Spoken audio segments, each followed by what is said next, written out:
What's going on, everybody, and welcome back to the A Show with the Kings of Pro Wrestling Podcast. We're bigger than ever, and yes, we are awesome. I'm Justin, here with Meelz. Yo, what is up? Much crazy week. It's been a crazy week. We're approaching closer to Thanksgiving, which I'm kind of happy about because I want to eat. It is cold in New York City, which has started my seasonal depression right on cue. Nice. I have a big all right. Here's this. Maybe we can make sense of this quickly on the podcast. I know we don't have that much time this week, but maybe we can make sense quickly on the podcast. Maybe you can be my therapist for this sort of situation. Okay. So I'm going to Anime NYC later this week. Ooh. It is the first anime convention that I've ever been to, and part of that's because of the Lookout. I'm going with Jamal and Jeff. Yes. So I'm looking forward to this, but also my brain can't just look forward to things. It has to say, wow. Bad stuff? Huh? You thinking of bad stuff first? It's not even, it's just like, oh my God, I have so much things to do. Like, oh, I got to do this. I got to do this. I got to be here. I got to be there. Like, it's less than, my brain isn't just letting go and just saying, enjoy yourself. And it's more saying, like, look at all the stuff that you have to do as well. I don't know if you've ever experienced that. Do you ever have to, is there any times where you just kind of like let your brain go? Well, listen, Meelz, I can't let my brain go for the next 6 months because you're the wrong person to ask. Exactly. As of Saturday, I have one of the biggest days of my life in May. And so I think what you should do is take that and realize that, as I said on the first episode, you ain't Diddy, and you are allowed now you're using it in a different context. You are allowed to enjoy your time with your friends and just let loose a little bit. This has been such a long time coming. There's so much content to get. I think if there's anything that you need to be getting is pictures with all of them and shots and really cool stuff and things like that. Because I think I hate planning things. Oh, you're the biggest planner. Get the hell out of here. But here's the thing. I hate. So, all right. So I plan things, of course, for our content and stuff like that because I thoroughly enjoy it.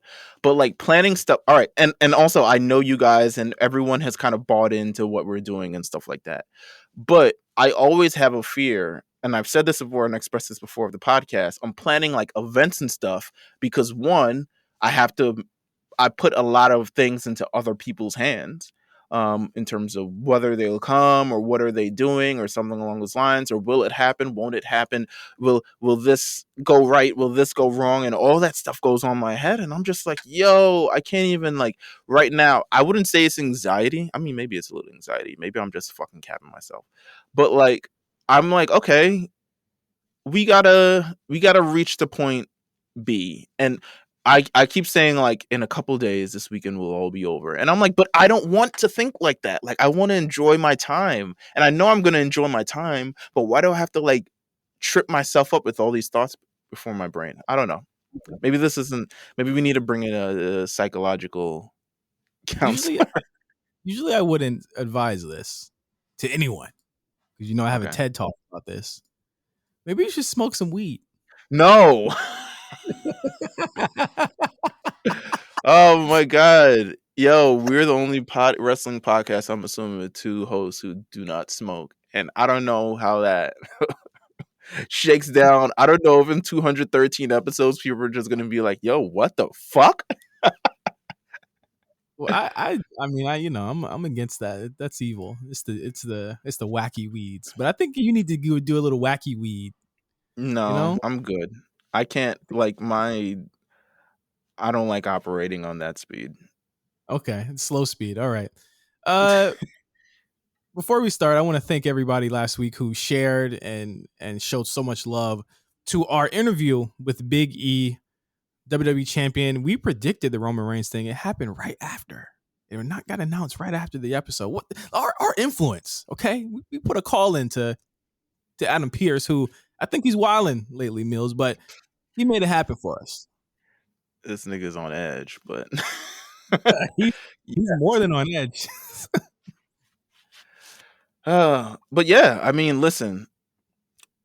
I mean, first things first, as you know, we all thing before. Shout out to everyone who listened to the interview and who has supported us. It really does feel like we're just getting started, and we're over 200 episodes in. Yeah. Like, when you make these goals and you know, seek them out, and you don't really settle. I mean, we could have easily settled, and I think probably at some point we did. We were just like, what's crazy is Big E. We wanted, and if people want behind the scenes kind of this, Big E was probably one of the first people that we wanted on the podcast, and we wanted him for I think it was the 3-year anniversary or 3-year anniversary. So this was when he was just drafted to um he was drafted to SmackDown by himself, and we Right. wanted to talk to him and stuff like that, and we always wanted that, and we were trying to get him, and we had asked, you know, people that we know and blah blah blah, and you know, people came through, some people didn't come through. We asked, oh, can you ask him, and blah blah blah, and people was like, oh, I'll ask him, and nothing happened and stuff like that. um and then we just kind of like we tucked it in, and you know, we would see also a lot of other different outlets, and they would be having these interviews and they would be having these discussions, and we deep down inside we knew that we would have the best because we understand this thing. We Yeah. understand, one, the culture of it all, but two, we're not, the A show is like what We're we not lame. represent. Go ahead, Yeah. say it. We're not lame. We're not I lame. don't I was, yeah, that too. But like, I think we represent something that's bigger than just professional wrestling, right?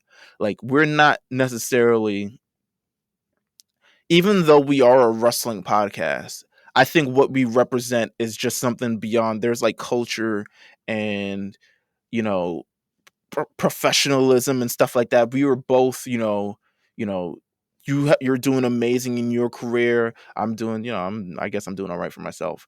But like, Yeah. we're reputable in different areas other than this. So we bring that into it when we talk about and have these discussions. When we're talking about Yeah. Big E and music and Bianca and music, you know that's coming from a real place because both of our backgrounds do deal a lot with covering all this stuff. Um, Yeah. Yeah. And I mean, when with you this, when we shut the laptop, so to speak, we going off to do some great stuff. And Yeah. you know, sometimes you got to keep me in tune with some stuff that's going on, or I got to go into the Discord. Shout out to the Discord, or you know, we got to keep each other on because that we're trying to push this thing forward, and we're doing a lot of other stuff. So it's like we don't have the time to really be jaded that much. That's why I think that the show is still enjoyable because it's like it's not all that we do. Yeah, I agree. I agree. But once again, thank you guys for listening to the interview and supporting the interview, and please keep sharing. By the end of 2021, we're definitely going to formally announce this, but 2021 has been our biggest year ever on Yeah. the A show by far, and not like it's not like a peak of leaps and bounds and shit like that. But we've grown, and we're just very, very proud of that. So, and the community that we've created as well. So, yeah, once again, thank you guys for last week. Let's get into No Holds Barred. We talked about Full Gear on the Patreon. So if you don't have that, you can listen to our review there. But you can also listen to the review on the War Report this week if you want to listen to it from some actual professionals with this AEW shit, and that is Quan and Cyrus. But we do have to talk about some news that came out of AEW Full Gear. One of them being that regrettable portal moment of Tony Khan signing former ROH champion, former ROH talent, Jay Lethal, which did not get the response that I think that they were waiting for or looking for, and has once again caused another culture war in My the son IW. came out looking like Disco Inferno, by the way. Oh, this man can't dress. This man cannot dress.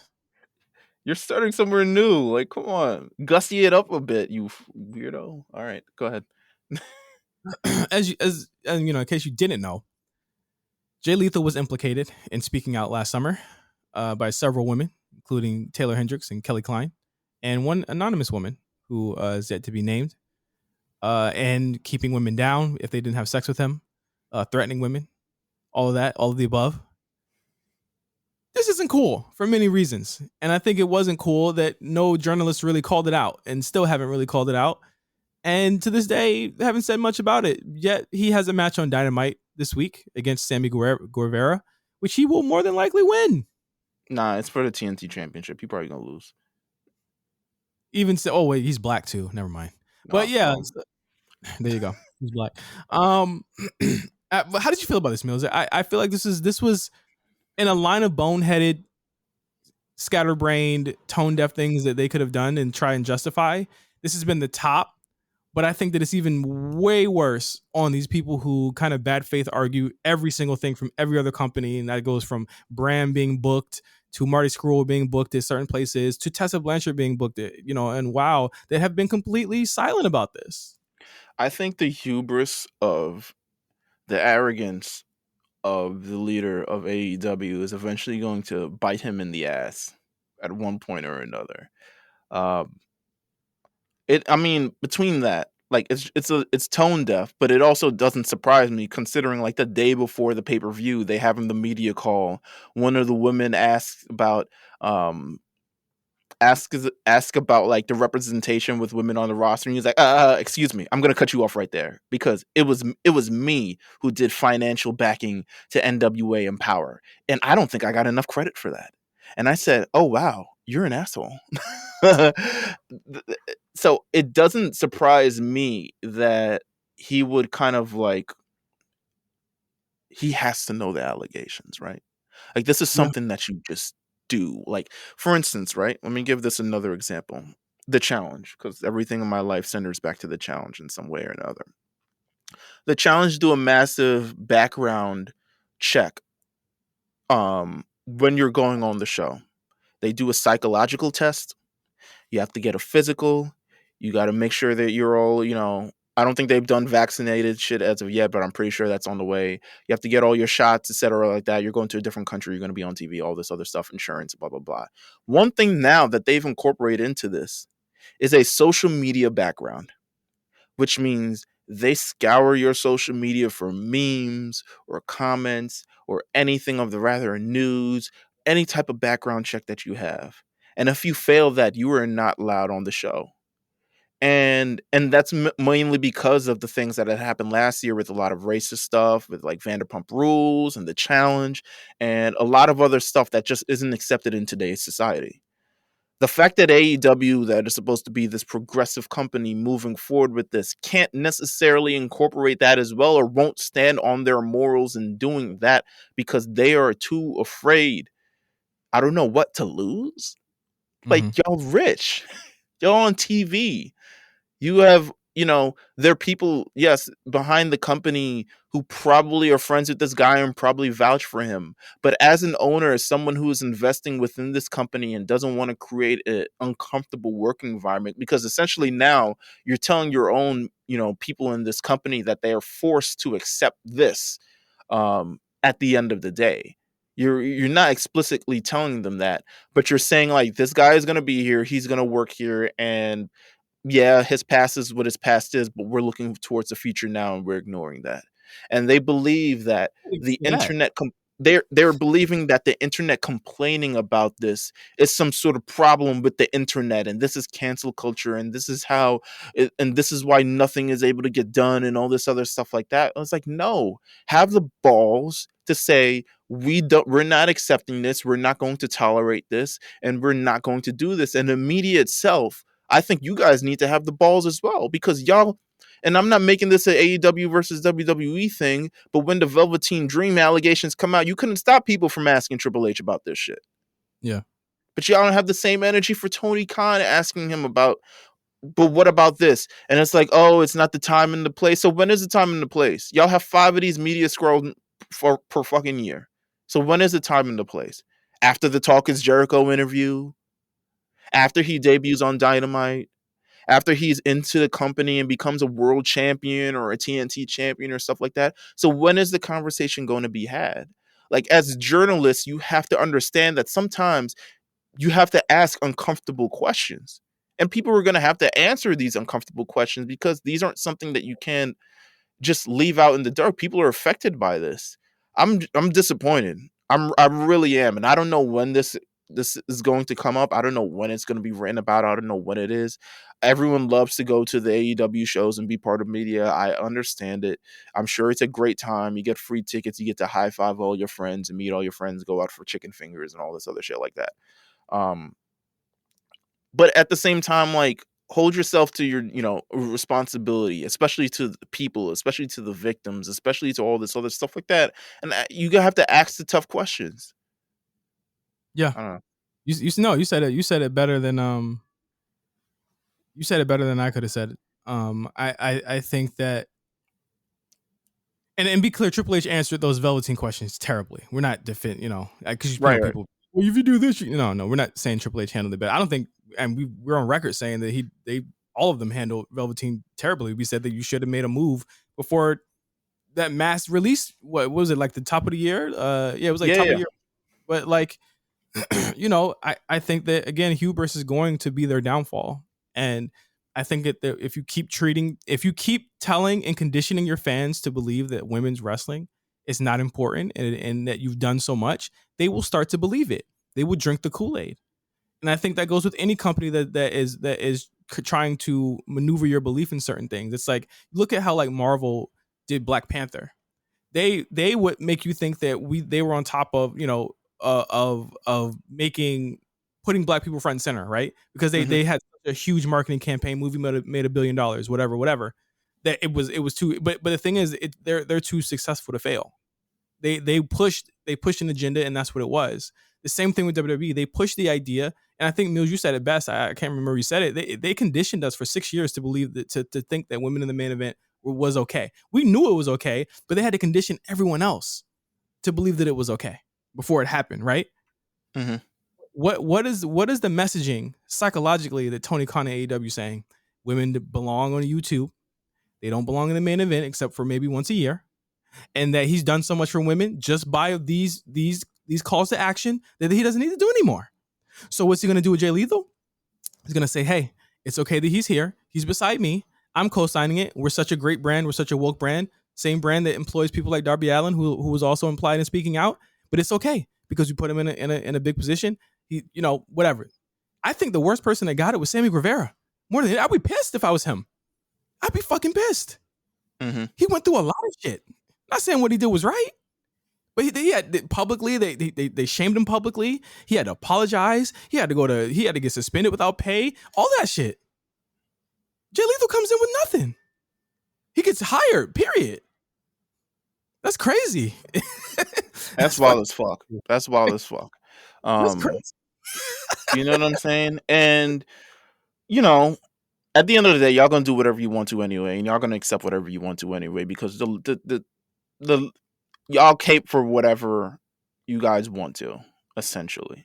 Whatever you think is within your boundaries of acceptance and stuff like that, y'all gonna like whatever y'all like anyway. But trust me, that shit is, I don't know, that shit is weird. And you guys, I think we as wrestling fans, if you love all these movements and you love creating all these movements, you need to not accept this. Especially on your, on your television. And wrestling it's a dirty sport. There's a numerous amount of accounts for this. There's numerous people on the roster right now, people on both shows right now. It's a dirty, not like dirty thing, because it's not the wrestling that's dirty. It's the people who make it dirty. But at the end of the day, like, you need to not to accept this. Like, use your voice and say that this isn't right, or they need to speak about this, or you need to, something along those lines. Don't just like, I like having my hot dog and chips when I come to the arena, and I don't want to necessarily sacrifice this for asking a question. While everyone's high-fiving each other, I don't want to be that guy who asks the question and suddenly the high five stop. Speaking of AEW, next thing on the docket, Kenny Omega worked a full gear with a hurt shoulder, but then it came out in a video that dropped this week that he has a litany of different problems going on with his body right now, including something that he says vertigo and concussion-like symptoms. He can't move his neck all the way. This guy is sounding like he is legitimately broken down. He's only about 38, 39 years old, and he's legitimately moving like a 50-year-old right now. Well, Which, listen, but you have those 60-minute matches.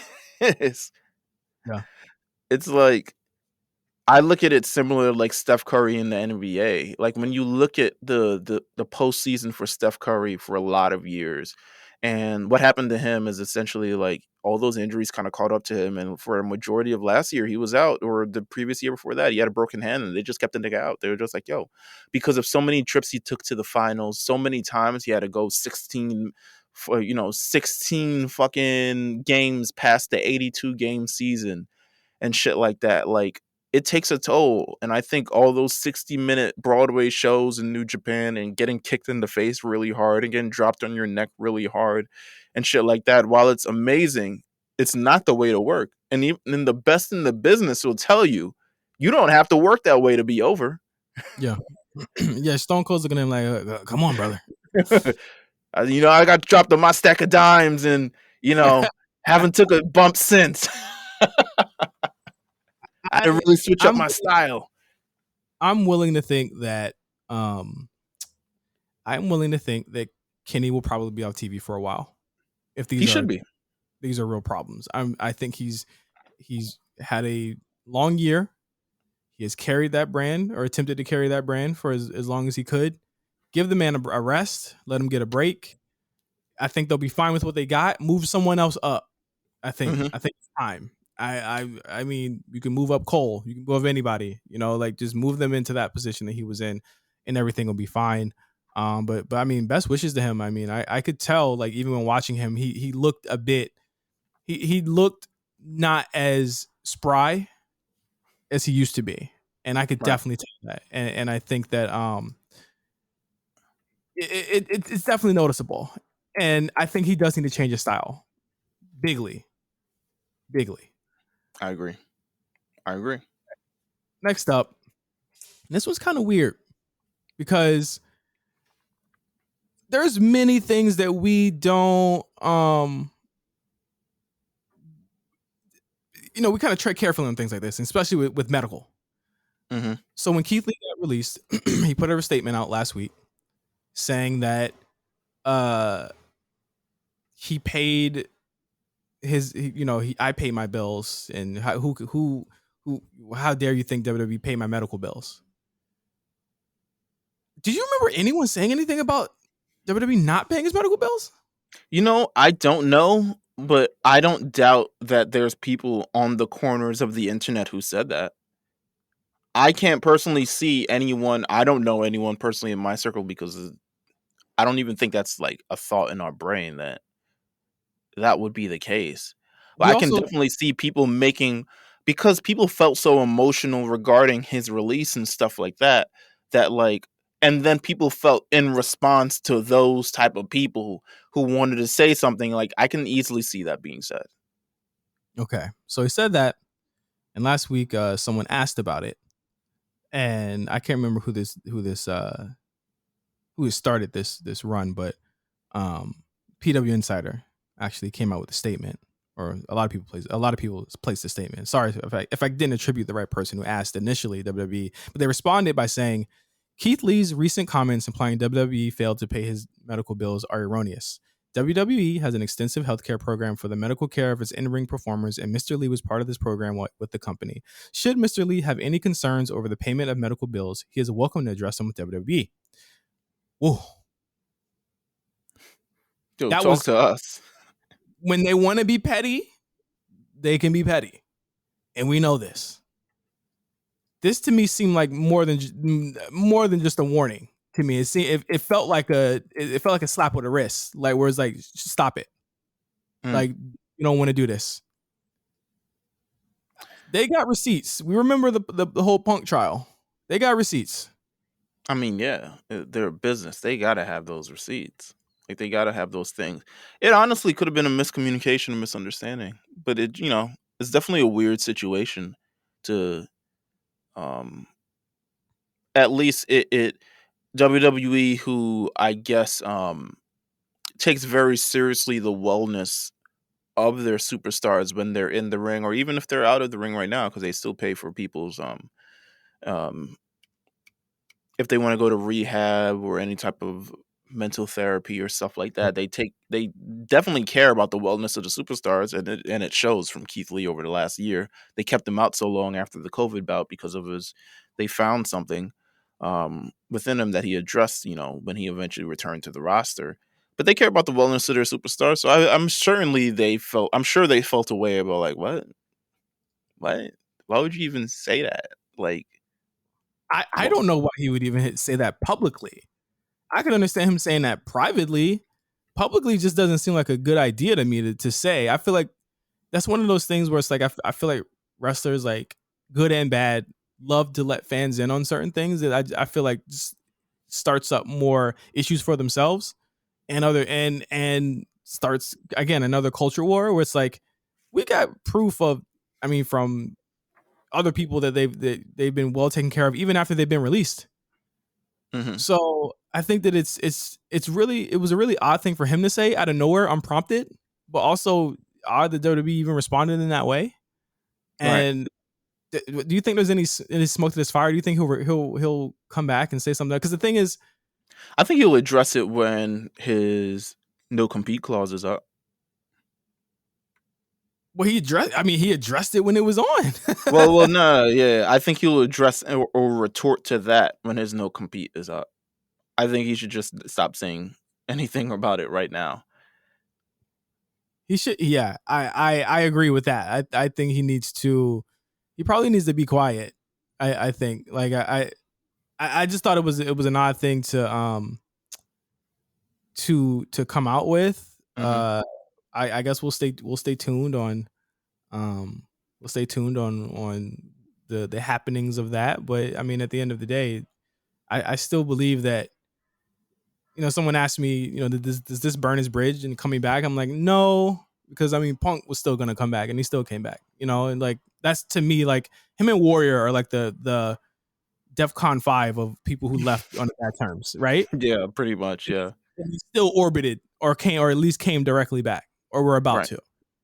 I don't think this knocks Keith Lee away at all, but I mean, there's a bunch of questions because I mean, we do know that they found the heart thing during trying to get him back from the COVID thing, and who knows? The Keith Lee thing is gonna continue to be confusing until the, and they're not gonna say anything about it, and we kind of have to go off of what he says. So we'll see. We will see. But after we come back, we're gonna dig into Survivor Series 2021. A card that, I mean, if we knew anything about it, it just got built in the last 3 days. But we're also gonna touch on SmackDown and Raw. I think Raw more than SmackDown. But after we come back from the show, we'll have the show reviews and the predictions for Survivor Series on the A Show. Excuse me, sir. Hey, Mackenzie. One second. Put it in the bus. In the bus. Do not wake the baby. Do not wake the baby. Mackenzie, what you got? Earlier tonight, you teamed with the Usos, who are a part of SmackDown, but on Sunday, you'll be a part of Team Raw. Oh, you want to rephrase that question, right? Now, I'm not going to be a part of Team Raw. I'm going to lead Team Raw to glorious victory this Sunday at Survivor Series, because leading is what I was born to do. Just like tonight, when I led the Usos to victory out there. But after Survivor Series, I'm going to turn my attention to Big E. And simply put, I'm going to take the WWE Championship. And I'm going to lead this show, my show, the A Show, Monday Night Raw, to the mountaintop. Because I am a visionary. I am a revolutionary. I am Seth freaking Rollins. Do not wake the baby. Do not wake the baby. I don't want to hear nothing about DaBaby after this fucking week. Do not wake DaBaby. there was a lot of reasons I picked that clip. I mean, obviously, "Don't Wake the Baby's" classic, but it's a classic line. Also, obviously, he said the A show there, so I got to clip that. There you go. Listen, I noticed it, and I would hope you would have as well. I think Seth's trying to tell us something. You think? I think he's trying to tell us something. I don't know. What do you think? I mean, if we want to walk on the sun, if we want to take a step to the wild side, if we want to enter the Thunderdome once again, we're open arms, baby. A show. Come on, Seth. Invitations out there, Seth. What's good? And I'll ask him all types of questions, man. I'll definitely ask him all types of questions. If Seth comes on the show, all ROH questions. All ROH questions. All time. I don't care. That's the dream. All ROH questions. This guy was like my motherfucking, the way I feel about like Finn and Ricochet now. That was who Tyler Black was to me back in the day. Like that was the guy. I love Seth Rollins from then on. Like he was the guy to me. But Seth Rollins, of course, part of a stacked 5-on-5 Survivor Series tag match, which should probably be the main event. Maybe not. Probably not gonna be the main event. On Survivor Series. So whatever's closing the fucking show, it better be good. Where do you want to start? Do you want to start the shows and then just kind of go and loop around to SS? Let's take, instead of doing Raw and then SmackDown, let's put them both together, because I think there is a little bit of a link between both. And the first link I want to talk about is the war words, the Cold War between Charlotte Flair and Becky Lynch. Oh my God. Doing it again. They barring each other up, but we're not going through 3-4 months of it this time. That was my favorite. Like, I know people felt like a way about that, but I was just like, look at that.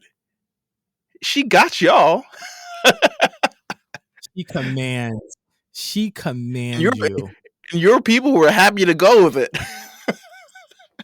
Hey, Norfolk was loud as they loved it. Listen, they ain't seen wrestling in almost 2 years. You would have thought they ain't seen wrestling since WCW with how fucking loud they were. All right, this nigga's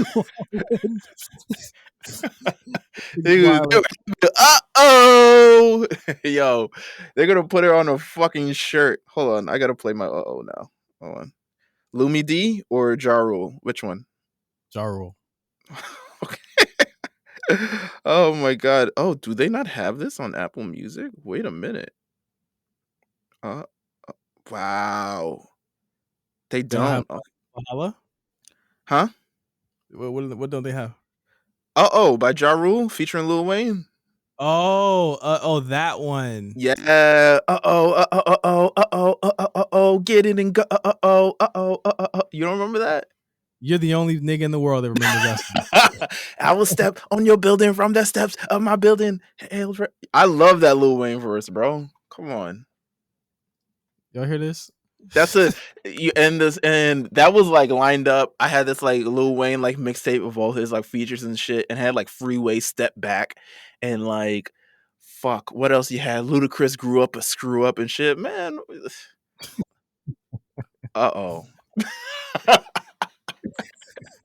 Anyway, man. That kind of took up a lot of. I mean, that was the most memorable thing of SmackDown to me. I understand. And Becky responded on Raw too. How do you feel about that? I mean, I thought that the Becky Liv Morgan segment was really good. I thought it was good. That was awesome. They are beautiful people. Yeah, they are. They're setting up Liv as a really good stopgap until we get to Becky and Bianca again. I think that's this really good feud for Becky to be in right now. Can I just have a hot take? Sure. In terms of just women's divisions right now? Sure. How the fuck can 1 month they do it so terribly and then this month they do it so good? It's just I don't fucking know. It boggles my mind, but the WWE women's division is this month at least been fantastic. They've been great. Listen, as long as Liv Morgan does better than Tay Conti, that's all I need. That's all I need. she's put in this position. The people wanted her in this position for a long time. I think this is once again proof. If you're around long enough, if you survive all the releases, apparently, and you're there, you will get a title shot. And not to say that Liv Morgan is like some bottom of the barrel, like a Dana Brooke or something along those lines, who just, Wow. All right. She didn't deserve that. I will always have smoke for Dana Brooke. But it's not like one of those, but like, we didn't know when Liv would get here. When Liv started as like Universe 6 Carmella, like we didn't know where the fuck was gonna go here, but I'm very happy to see the person that she's grown into and the contender that she is. Great. So you know what? Shout out to Liv Morgan for doing a great job this week. You got Queen Zelina in her own storyline. You got Doudrop and Bianca in her storyline. That's just on Raw. On SmackDown, you got Toni Storm and Charlotte now building. You got Shotzi and Sasha building as well. You have Naomi and Shayna and Sonya building. And that's on a 2-hour show. That's a beautiful thing. I can't believe it. And a month ago, right. a month ago, we were like, they didn't even get any time to be on the TV. And now they're all over it. So it's like we said, like they are conditioning you. And then if they had the power to do it, they could do a whole show with just these women. But I think that having 3, I think it's like a even 3-3 on the men's side of SmackDown as far as storylines go. I think it might be a little bit 4-3, I think, on Raw, but that's good. That's fantastic. Oh, I mean, giving Nikki Ash a little storyline too. Something's changed in the last month there, writing wise, and I think they need to keep doing that. What else happened on Raw that does not pertain to Survivor Series? Series. Shit. Shit, I guess. I don't know. Finn Balor versus Kevin Owens was a bop. Oh, I guess that does pertain to Survivor Series. Yeah. You know what? How about this? Slim Shanky. Hey, man. We got to talk about Hit Row. I don't know if today is the actual day to do it. Let's not do it today. Let's not do it today. And listen, this had nothing to do with their wrestling skills. I think they're still going to be pushed very heavily. I think it's a cultural thing. And just with them, because I don't think it's WWE who's dressing them. I think that they have the if you know where I'm going. Do this another day. We can do this another day. Let's continue to grab our evidence for this stuff and let's put it together and we'll definitely address this. When it's Hit Row's time, we will talk about Hit Row. Yeah. Let's get to Survivor Series if that's okay with you. Yeah, let's do it. Let's start from the bottom. The matches that were announced that don't have fucking glaring, gaping holes. Can I just say something about Survivor Series? It doesn't seem like they care. I feel like they care more about Money in the Bank now. I feel like Money in the Bank to me feels like a show where it's like, we can't miss that. Yeah. Survivor Series is more like, but I know a lot of people love Survivor Series and they love that vibe. I love Survivor Series, but I know that WWE doesn't love Survivor Series. I'll be honest. I was tentative in buying the ticket to this show because I know Survivor Series are usually very big hit and misses. There is usually one match, which is usually the traditional Survivor Series match, that is good sometimes. This year may not be that year. And then that's usually it. I've seen a lot more bad Survivor Series than I've seen good Survivor Series. So I was tentative in getting a ticket to the show. I was literally going to watch it at home, and I was like, well, you know what? They're in fucking Brooklyn. Like, it's right there. Like, I can do this. So yeah, it doesn't really seem like they care, to be honest with you. But hey, we're here. You gotta talk about it. The matches should be good.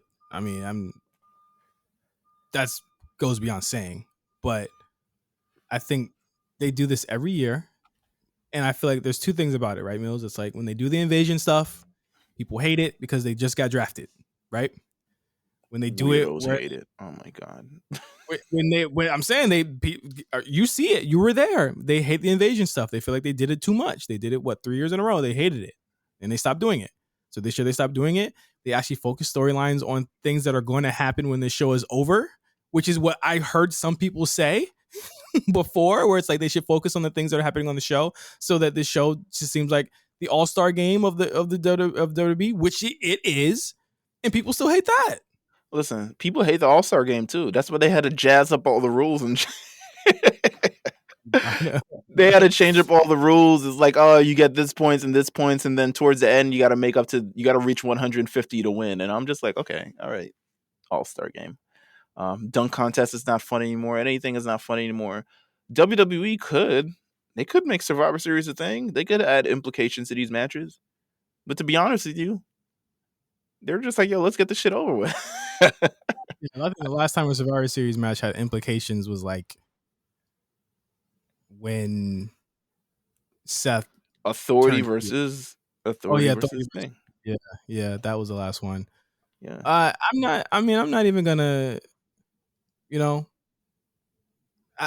listen, it wasn't the best build, but we get 6 really good matches out of this. Yeah, we here. Fuck it. Yeah, Let's go. whatever. Yeah, I'm like, whatever. Like, people are making a big story about this. I do not care. It is really good matches, and we get to see Biggie and Roman. What more could I fucking ask for? And that has a build. So like, what do you say? You know what I mean? So whatever. Damian Priest, United States champion versus Shinsuke Nakamura, IC champion versus champion. Shinsuke's been on a tear. I'm not gonna lie, he's been working his ass off. He's got his working boots on. Damian Priest, one of the biggest breakout stars of the year. I think people sleep with him a lot, honestly. I don't think we've seen him since he was beat up by T-Bar on Raw. Yeah. But God bless him. I mean, definitely this is a match that is just like, okay, we doing wrestling. We're gonna get some kicks off. I think Damian Priest is excited about this match. I think Shinsuke Nakamura is excited about this match. It's just gonna be a good one. I can't even, and I don't know who's gonna win, because to be honest with you, well, you know what? I'm gonna say Damian Priest is gonna win. I was gonna say like Damian Priest and Shinsuke Nakamura are in the same boat, but I think Shinsuke Nakamura is floating by a lot more than Damian Priest is at this current moment. Yeah, it seems to be there's like maybe 2 people who could potentially take that title from Shinsuke right now on that show. It doesn't even But seem like the title's a focus thing. point. I know Corbin is, but he beat them and then they just kind of went away from it. Yeah, and then now they're like doing a tag team feud, so he's definitely not gonna get it. But then like the Lotharios have been beating them too, so I don't know. I don't know what they're doing there. It's weird, but I'm gonna go out on a limb and say Nakamura should win this. I think he needs to win more than anything. You know what? That would be cool. That'll be cool. It'd be I'm still gonna go with Damian Priest. Yeah, I mean, I think they both like both of these guys, but I think it should be. I think more than anything, it should be a banger. I think Corey Graves had it right on the nose when he said this could steal the show, and I do think it could. RK Bro versus the Usos, champions versus champions. It's tough to think how this would work, but Riddle never has bad matches. Randy Orton's on a tear, and the Usos are one of the best tag teams of all time. So I have no worries about this. I think that, again, the Usos will probably win this one because they've just been booked stronger lately. I don't know, but Randy's Randy though. Yeah, I was gonna say, like, Riddle eats a lot of pins, so like, Oh, that's true. I don't know. That's true. I think, I was gonna say this is a match that could have easily happened on Monday Night Raw, and then it kind of did last night anyway. But I think from this match, what I would expect is a lot of like false finishes, a lot of going the distance type of stuff. It's still weird for me to accept Randy Orton as a tag team competitor, since he kind of still works very much a Randy Orton type of deal. He hasn't really needed Riddle as of yet, but I guess depends on him in a sense. So there isn't really that tag team camaraderie. Either way, I'm gonna go with, good Lord, I guess, the Usos. Yeah, why not? Who the fuck cares? Or you could go with, if they're trying to do this, even though it doesn't technically make sense with it. Okay, let's be clear. Like, they're still gonna probably do the brand tallies. I'm thinking this year Raw is gonna win the brand tallies. I would say so. Somebody gotta get punished by Adam Pearce. Yeah, someone has to be. And would it be the Raw side getting punished? Who is he going to heel on more until Brock Lesnar comes back? That's the I have thing. no fucking idea. Because that's going to be the feud coming back. And from what I'm thinking, it's going to be Brock versus Adam Pearce, which I think is a good pivot for Brock. If theoretically Roman's going to get the Rock, that's a good thing for him. And you could have, oh my God, are they going to do Von Wagner versus Brock Lesnar?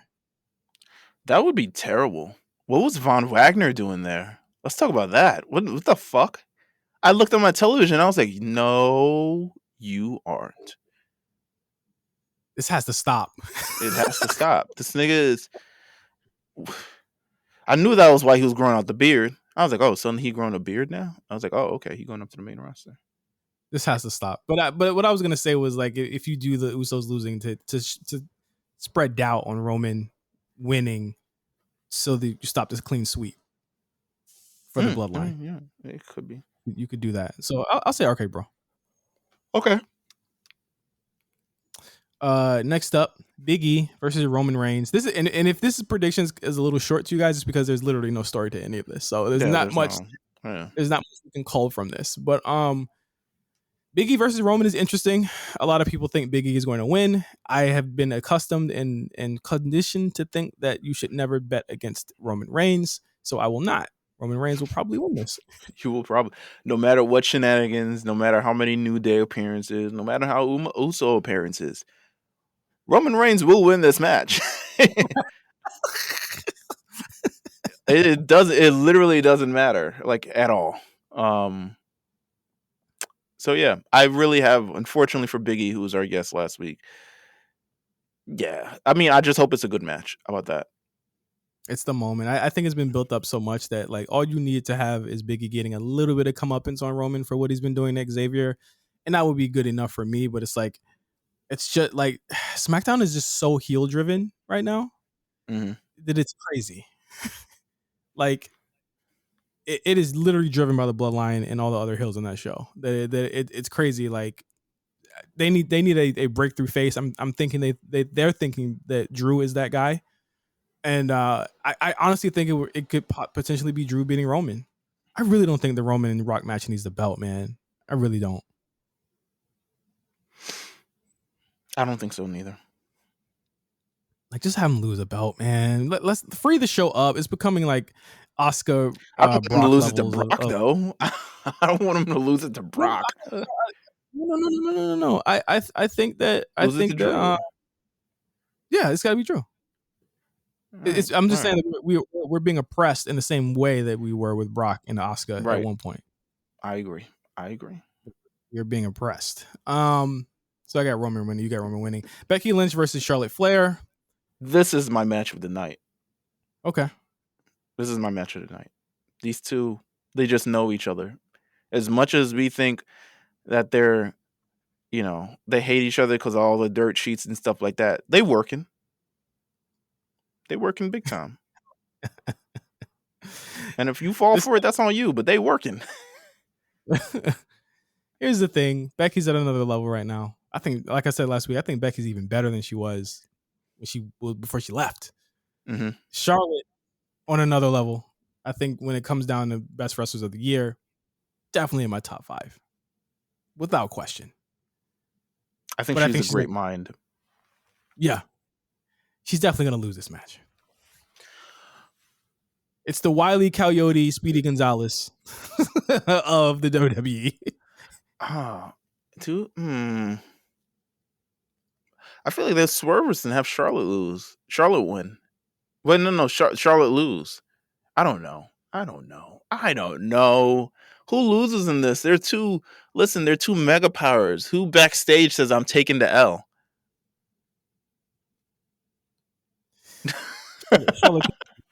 Charlotte can lose because it casts doubt to let people think Toni Storm is going to win the fucking belt. Is Charlotte going to actually hold this title to WrestleMania 2? She might. Shit. Who gonna beat her? Jesus Christ. Toni could beat her. Do you think Charlotte going up, her tall ass going up for the damn the what's her shit called? The Stormbreaker? Hell no. Yeah, Roll up. I don't think Tony's beating her now. Tony getting her nice little Royal Rumble match, getting a Royal Rumble shot, losing, and we move on with our lives. Shotzi should win the title from Charlotte. Shotzi. Shotzi. Okay. Next up, the 5-on-5 Women's Survivor Series elimination match, which again is going to be tough for us to predict. Bianca, Rhea, Liv, Carmella, Queen Zelina on Raw, Sasha, Shayna, Shotzi, Natalya, and TBA. Yeah. They took on SmackDown. They took Aaliyah out of the match after I'm guessing they saw her vomit on herself. They saw her vomit. It was like, take that nasty bitch out this match. Keep her off me. Have you ever been so hyped that you threw up? No, I don't throw up like that. I don't. It's not a thing. It's not a pleasant feeling. But also doing it.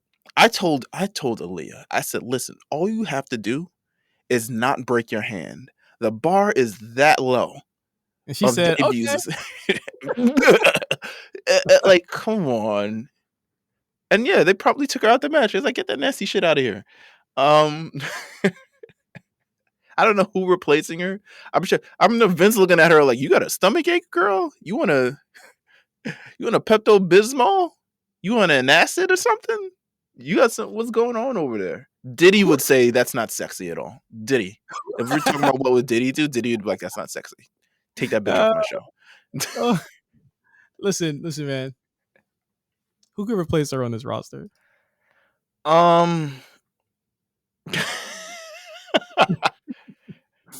Naomi?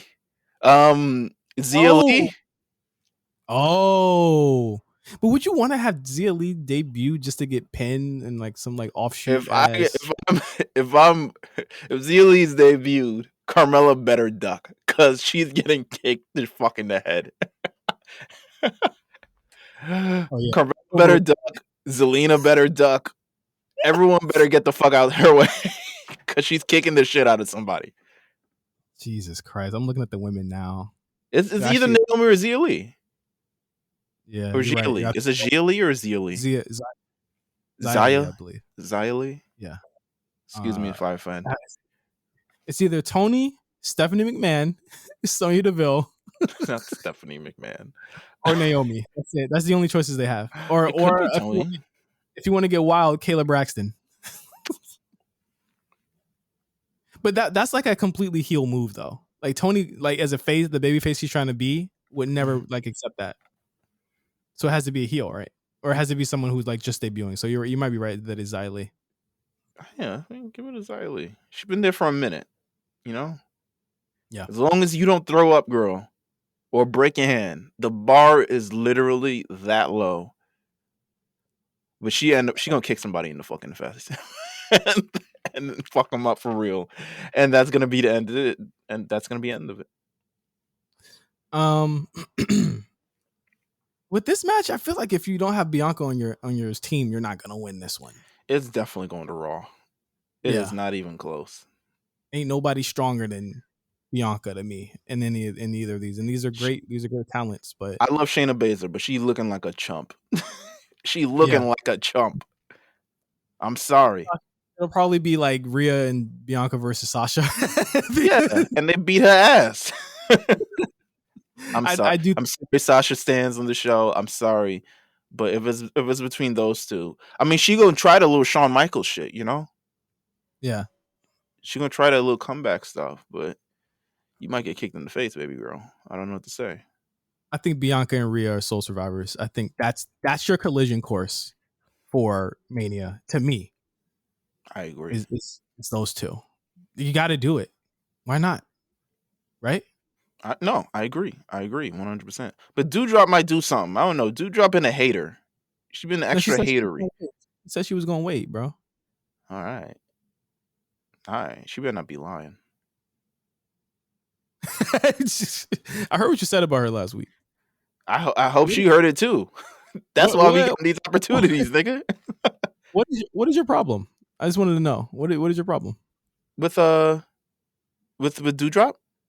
Yeah. Why? Why? Why'd you Because say? she says, "Oh, why does Bianca keep getting title matches even though she don't deserve it?" And I said, "Affirmative action. What the fuck? Like, why the fuck? Why I can't? Why can you? Why can y'all fail and keep getting opportunities and we can't? You know what I'm saying?" Uh, all right. I think I Racial got Raw. angle, baby. Racial angle.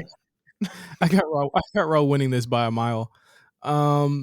Lastly, the men's 5-on-5 Survivor Series elimination match. Team Raw, led It's by Raw. Seth Rollins. It's Raw. Hold on. Team Raw, led by Seth Rollins, Finn Balor, Kevin Owens, Bobby Lashley, and Austin Theory. Team SmackDown, Drew McIntyre, Jeff Hardy, King Woods, Happy Corbin, and TBA. Looking at the roster, though. TBA is going to end up being that weird nigga who has the fetish for Sheamus. Ridge. Or Sheamus himself. Or Sheamus himself. Yeah. But, which would be nice. I mean, if Drew and Sheamus come down to the final two on this team, I'm not mad at it. Yeah. But a team with Seth Rollins, Finn Balor, Kevin Owens, Bobby Lashley. I mean, Austin Theory is a little... Somebody got to take the pin. But Bobby Lashley? Who pinning that? Here's my thing. There is way too much inner team chaos. I hate with it. Raw. Yeah, there's way too much inner team chaos with Raw for them to win this match. Bobby and Austin are in a storyline with Ray. I know that doesn't matter and probably won't even play out the way that I'm saying it right now. But I'm pretty sure the Finn, Seth, Kevin thing is going to factor in somehow, some way, shape, or form. It might, to be honest with you. How do you feel about all the changes to this match and to the card thus far? Like, what do you think is the reason behind that? Do you think they were never set in stone? Or do you think they just have, like, better ideas all after the fact? Or is this planned? Or is this like, yo, fuck it? In terms of, I mean, I think they've covered it pretty well in everything other than Sammy's case, that it was storyline, right? That it was like with Sammy's, it was just kind of like they just wanted Jeff in the match. I'm pretty sure he probably knew that. With Jeff was still in the match either way. It's so weird. Yeah, which was weird. But I think with the Raw stuff on the men's side, it was because of the Rey Mysterio angle with Adam Pearce and Bobby Lashley, and Ray have a thing going now, which is completely fine. The women even make sense because Aaliyah Penn, Natty, that all of that. I thought they ended up making it make sense to me in some way, shape, or form, and better than most years where it was there's going to be a title match the Monday before Sunday. Mm-hmm. Who knows who's going to win, and the other guy won, and then they changed. So what's the difference? That's way better. That usually led to way better matches than whatever they're doing now. We got Styles versus Brock instead of Jinder versus Brock. I'm with it. And we got... And then they were going to do Styles versus Brock again, and they were like, actually, it's going to be Daniel Bryan versus Brock. And then they were going to do Randy versus Roman, and then they said, actually, we're going to do Drew versus Roman. So that usually, banged out. Yeah, that was... It's almost through. Undertaker was like, yo, I still got to retire after this shit? Like... Oh my god. Nonetheless, I think Survivor Series should be fun. I'll be in the building. Hopefully it's not... Listen, they have these matches, just these 6 matches. I'm perfectly fine with it. Don't add another match. I'm really not trying to be there that long. So last question before we get out of here. Sure. Is Dwayne Johnson showing up? No. I want him to, but no. I feel like no. Who comes out of the portal for Roman at the end of this? Well, isn't there like something that Brock Lesnar is buying tickets to SmackDown this week? Yes, this Friday. Or no, in December. Yeah. He's buying it this... Oh yeah, he's sitting next to you. What a weird thing to promote. What a great local ad. I think that's for Adam Pearce though. Maybe. I mean, who knows? What if he buys it only for the dark match? What if it's a local ad? I want to guy, nigga. Oh shit. No, I don't think Rock comes out. Okay.